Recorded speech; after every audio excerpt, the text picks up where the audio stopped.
Good morning, Kate. Nice to meet you. Good to meet you too. I'm glad we're able to finally sync up and talk about Vested this morning.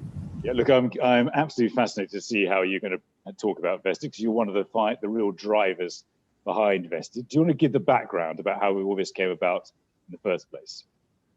Well, it actually was a research project. So I'm a professor at the University of Tennessee in the College of Business, and I study supply chain.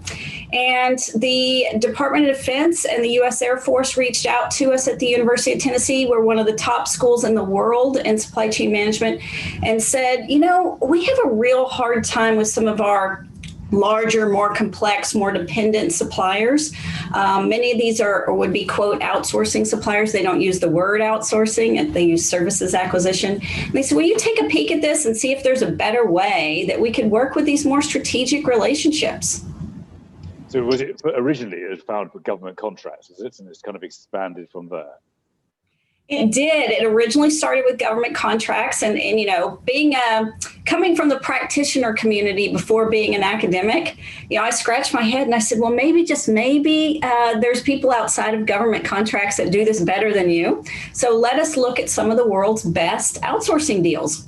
So that led us to the P&G Jones Lang LaSalle outsourcing deal. They started in 2003, wildly successful, won lots of awards, 3-time Supplier of the Year for P&G. Microsoft and Accenture, same thing, won almost 24 awards, very well touted for driving innovation. And we're like, what are these guys doing different? And there were some amazing government deals too. For example, the Department of Energy's Rocky Flats, the cleanup of the nuclear facility where they manufactured plutonium triggers, the I-35 bridge rebuild.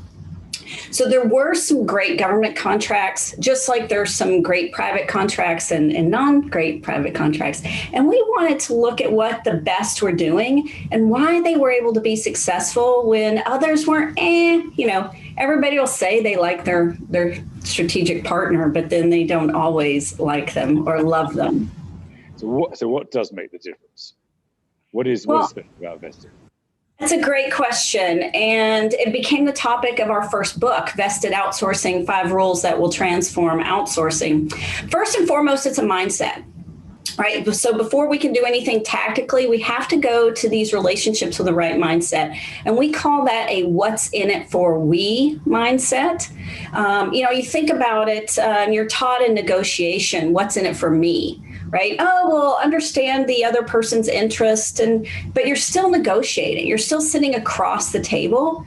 And what struck us is these really successful relationships was that the buyer and the supplier weren't sitting across the table from each other. They were really sitting on the same side of the table. And we actually got this wonderful analogy from the CIO of Procter & Gamble. He used this analogy of tug of war. Right. And so think of 2 kids and you're playing and you've got the rope and you're, back and forth. And the one with the biggest kid always wins, right? In the game of tug of war. You want to have all this power and muscle on your side. But in business, when it comes to strategic relationships, power actually isn't your friend. It's actually taking your power and putting it with your partner's power and pulling on the rope together. So it's almost like, you're going to climb Mount Everest. You have more power, more skills, more, everything you need, supplies and everything when you're together trying to climb your Mount Everest. So it starts with a mindset. One, you're buying the future. You're buying transformation, innovation. You're buying the future, whatever you want to call it, sustainability, workplace, a better workplace. And then you're putting your partner on the same side of the table as you. So that mindset, super important. Okay, so 2 questions, really, this leads into. Firstly, you've got 6 books you've written on the subject. And yet it is about mindset. So why the 6 books? Why is it so complicated for people to understand? Well, it's actually not complicated because each book, as we've done our research, is kind of like a starfish So you've got a starfish, and we keep growing little legs out of our starfish because someone will ask us a question and they'll go, well, that's a great question. We should think about that. So for example, our book, Getting to We, Negotiating Agreements for Highly Collaborative Relationships, was a result of a lunch I had with an attorney who said, Kate, people get the 5 rules of vested. They get they should have this mindset and the rules themselves, which we haven't talked about yet. But people aren't taught how to negotiate. They're as a professionally trained lawyer, I'm not taught to do this. So that spun out one book. And then we had chief procurement officers that would say, gosh, the way we approach procurement isn't set up for this. Well, that led to us collaborating with Bonnie Keith, a former chief procurement officer for PepsiCo and ABB, to write the book Strategic Sourcing in the New Economy. And then people would say, well, how do you actually write this into a contract?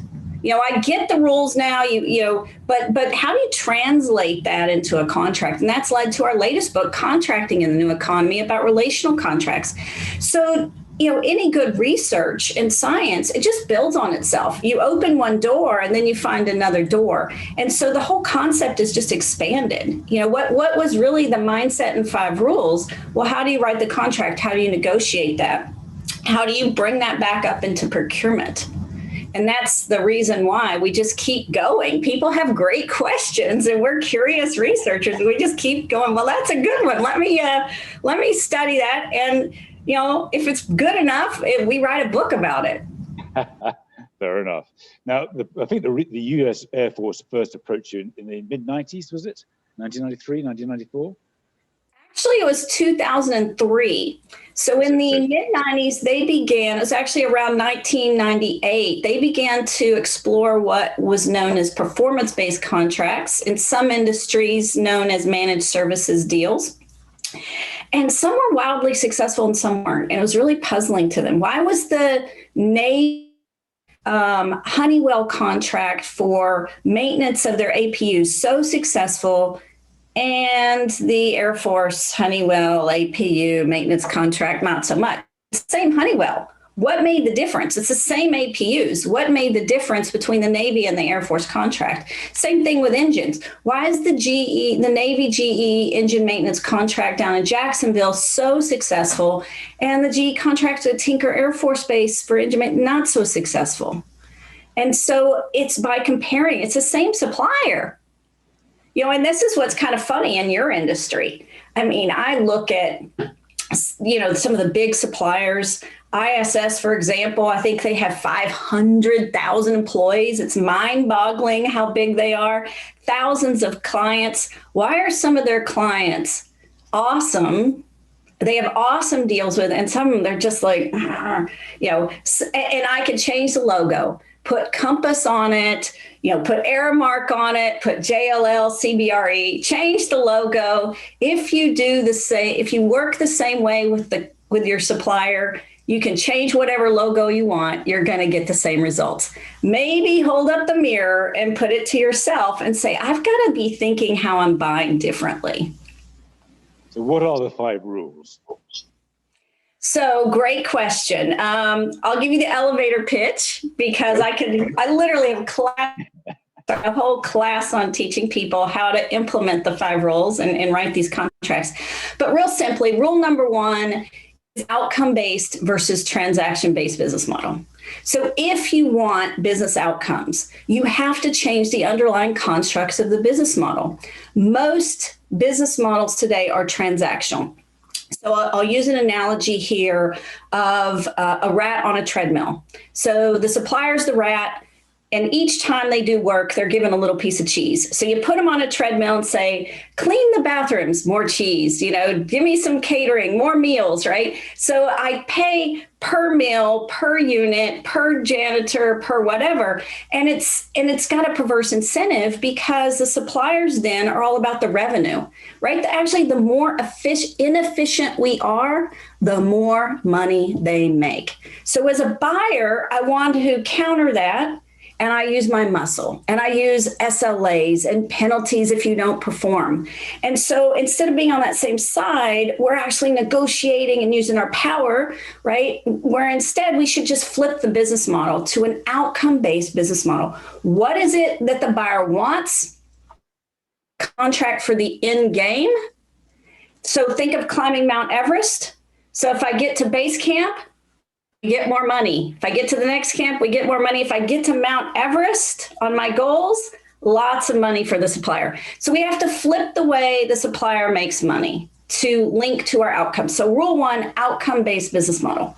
Rule number 2 is focus on the what, not the how.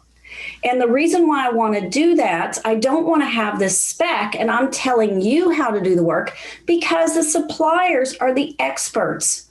Right? So who does more catering?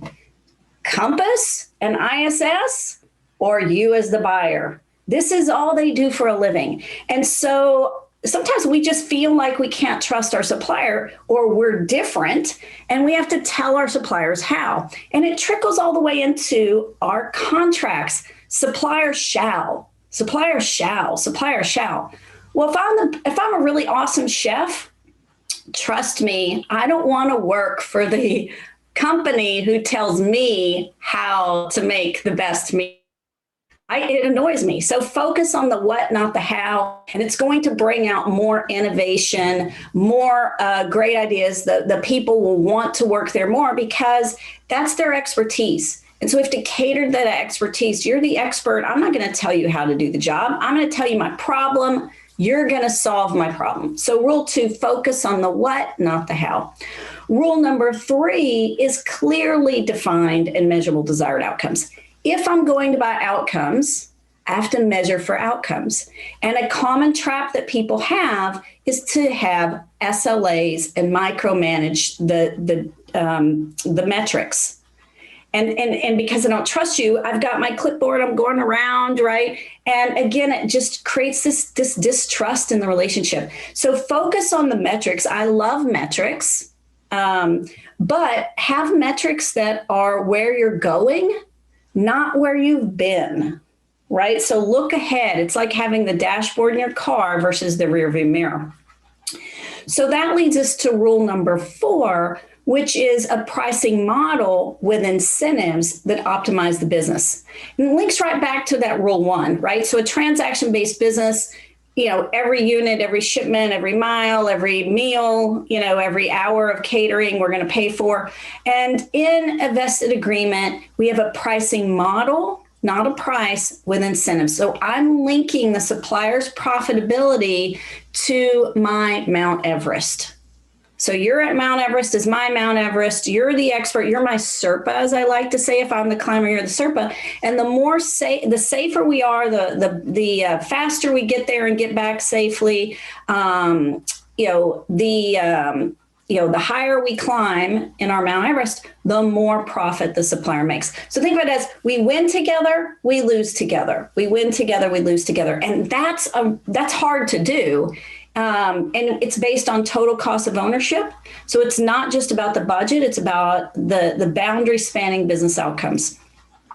Now, rule 5 is insight versus oversight governance structure. So it's not about managing the supplier, it's about managing the business with the supplier.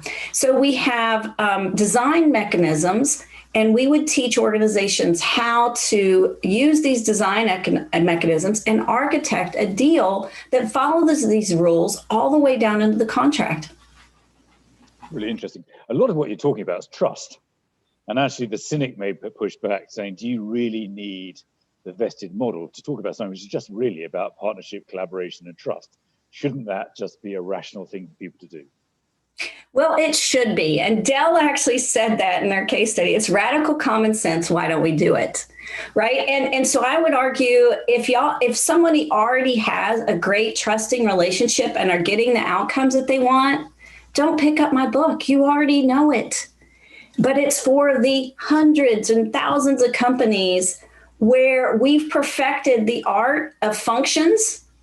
and the finance function, the procurement function, and the corporate real estate function, they're pulling against each other. We're using procurement mechanisms, we're using contracting mechanisms that aren't radical common sense. Right? Sadly, we've crafted business to be really to get a good deal. And so we're working on that price and that transaction. We've missed the forest for the trees. Well, we've undermined trust, haven't we? Yes, absolutely. The mechanisms, think about it. Okay, one of my favorite things to poke at, and we just finished writing with 3 lawyers. I'm the only non-lawyer writing a book for lawyers on contracting in the new economy. I laugh, but, just pick up a contract, right? If you want trust, it's all supplier shall. It's gee, you're my strategic supplier, but I have a 60-day termination for convenience. I really don't trust you that well, right? And so we say one thing and we do something different. And that's the dilemma. And this is where we teach people to slow down. Here's the rule. Here's why this rule is important. People, radical common sense, no one has an issue with the rule. The hard part's following the rule all the way down to the contract, which creates the trust, which physically creates the mechanisms the partners are going to use. Perfect. Now, the interesting thing about Vested, it's taken off in the US, it's taken off in Scandinavia as well. It's different pockets and different cultures have been the first to adapt it, haven't they? Adopt it. Mm-hmm. And obviously some places in Europe, but it hasn't yet been widely adopted. Are you seeing a momentum building here? We are, I always point back to a book, it's an oldie but goodie by Jeffrey Moore, Crossing the Chasm. And it's the classic marketing curve, right? And so when you have something, that's different than the norm, and again, some organizations might be doing this and they just don't call it Vested, hallelujah, right? I'm the first one to say we did not invent anything. All we did was codify how to actually replicate a great partnership and teach people. We're just better teachers. We're better codifiers and better teachers at teaching people how to do this. But you're right. Some cultures it's been a bit slower in the UK particularly. And I look at your contracts, right? It's very conservative. Very, very conservative in how you think about contracts. In Scandinavia, no surprise. Scandinavia, Sweden is the #1 country on the scale of trust. So every year there's an organization that measures trust in societies. Sweden's #1. So they look at this and go, well, of course our contracts should be trust-based. Why wasn't I doing this before? I kept following the UK and the US. What are they, nuts, right? They were putting all this distrust in our trusting society.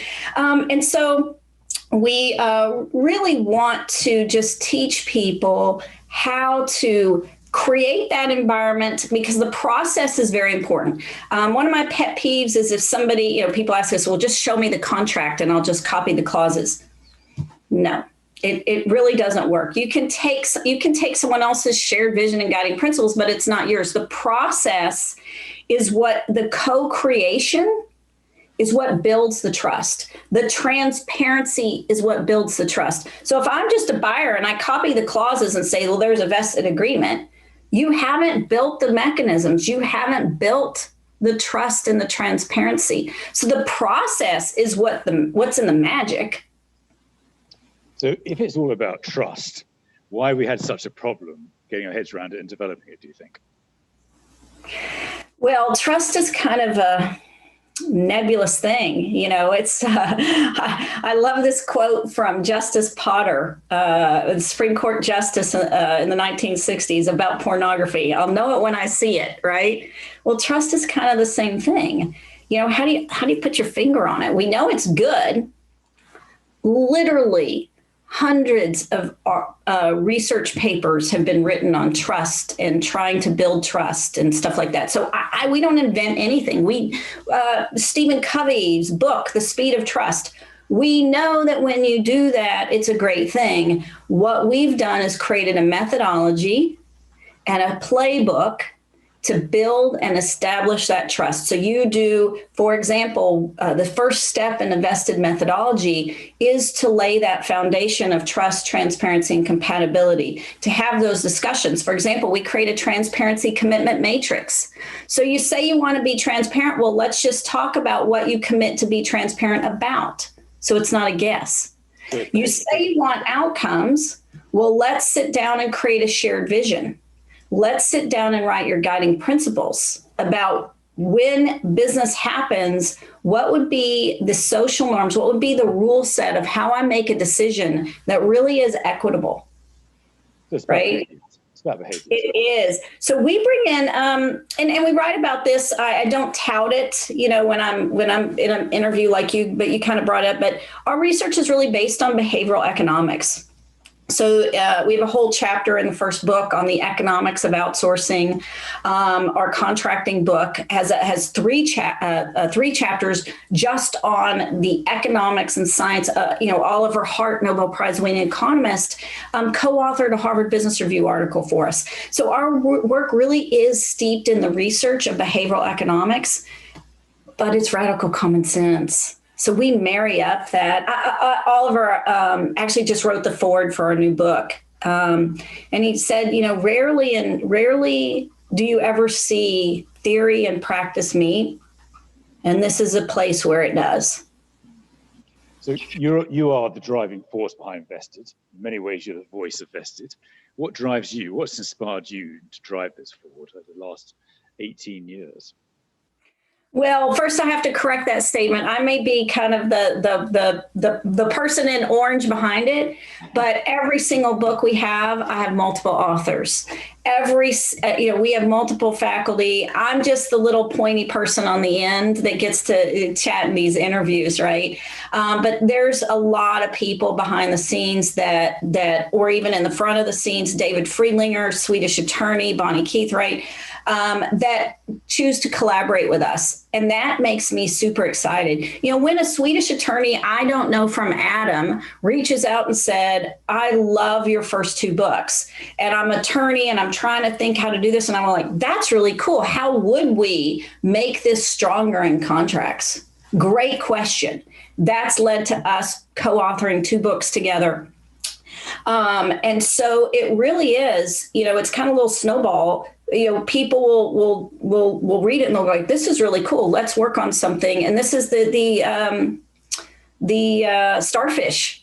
We just keep growing little tentacles in our starfish, and it's just taking hold because one aspect, for example, the first book, Vested Outsourcing, people really, operational people like that book, but procurement people, they're like, yeah, whatever. But when we wrote the book, Strategic Sourcing in the New Economy, and it was written for procurement people, they're like, I think you're onto something. And then Navy, the Dutch Association for Purchasing Management, endorses it, teaches classes on it now. We're very open source of the materials, so we share those with any nonprofits. So SIG, Sourcing Industry Group, teaches, built a whole class. They literally built a whole course on the concepts of sourcing business model theory. And Dawn has been a big advocate of us. So it's folks like Dawn at SIG and Navy. It's the folks in the UK now that kudos, shout out to J&J, who won a big award with Sodexo on collaboration. Shout out to the BP JLLD folks. And so the more that they come forward and say, you know what, we did this, and it's really changed how we think, right? It's Julian and Nigel and Cindium, the EYs of the world, right? Who are out there in the field with consultants saying, guys, maybe we just have to change, right? So it's really those are the folks who are driving the force to get that change and helping us cross the chasm.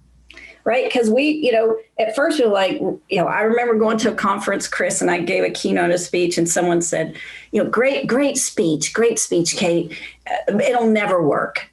Great theory. It'll never work. And it does work. You just have to slow down and put radical common sense into practice. It's worth saying that vested is not for everyone, is it? But the principles probably are.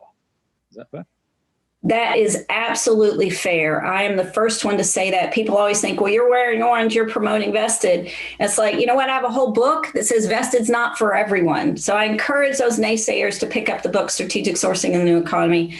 It's not. P&G has 80,000 suppliers. They can't all be strategic. But what we don't want to do is put a square peg in a round hole. So when we have these more complex strategic relationships, the IFM deals are perfect. Integrated facilities management deals perfect for vested because they're integrated, they're dependent, they're more complex, and so we would really look on this on the sourcing continuum. These ones that are more strategic on the not your basic. The majority of your suppliers should not be vested. The majority of your customers should not be vested. That's fair enough. So what's your hopes for the UK? Obviously, the UK seems to be this conversation is growing all the time in the UK. What's your hopes? Well, my number one first hope is just to get a couple case studies out of the UK. I think as soon as you get case studies, it makes it real. And again, shout out to the J&J folks. They've been operating under a vested model for 4 years, been very successful. And gone through COVID and said, wow, this being, the flexibility that we had, it worked in COVID. We're super happy.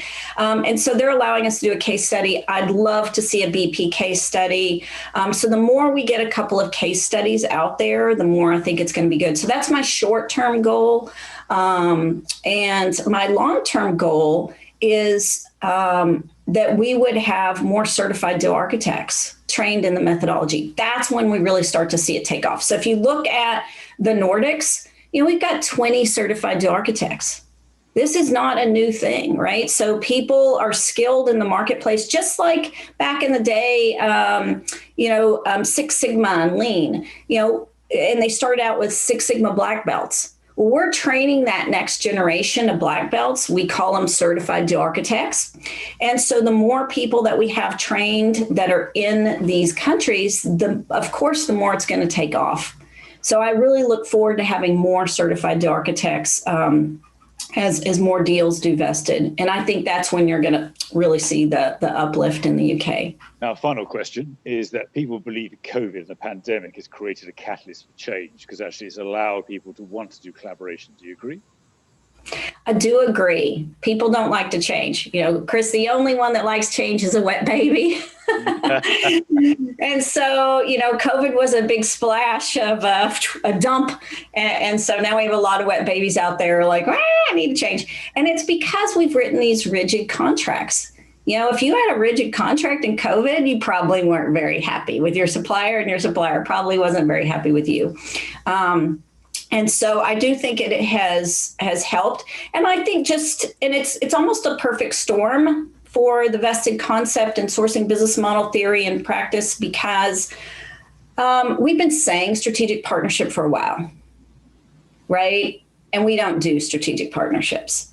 I challenge your audience to pick up your contract and count how many supplier shalls and your termination for convenience clauses. I can just literally go, and you get what you pay for. And so on the surface, we say strategic partners, we say, of course I do a vested deal. And if for your audience who has an amazing relationship and if they love what they're doing, they are probably vested.